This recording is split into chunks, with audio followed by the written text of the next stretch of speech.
कहले है कि डूब के पटरी के नीचे कट के हाथ का नस काट के जहर खा के फांसी लगा के मरा वाले व्यक्तियन के आत्मा के शांति कबो ना मिलेले।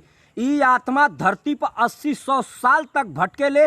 यानी कि हम कहब कि जवन मन तोहार ना करत है, जौने में तोहार इज्जत ना है, जवन चीज करे में तोके सम्मान प्रतिष्ठा पैसा कुछ ना मिलत है, भाई वो काम छोड़ दा, वो काम से हट जा। शायद तोरे जिंदगी में ओहू से बड़ा कोनो काम लिखल होई, वो काम खातिर तू पैदा होखल बा।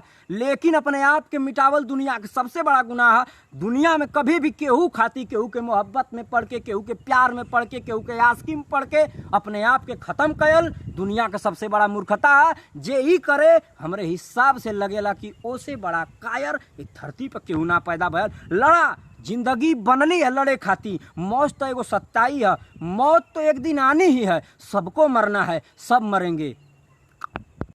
कहले है कि डूब के पटरी के नीचे कट के हाथ का नस काट के जहर खा के फांसी लगा के मरा वाले व्यक्तियन के आत्मा के शांति कबो ना मिलेले। ई आत्मा धरती पर 80-100 साल तक भटकेले।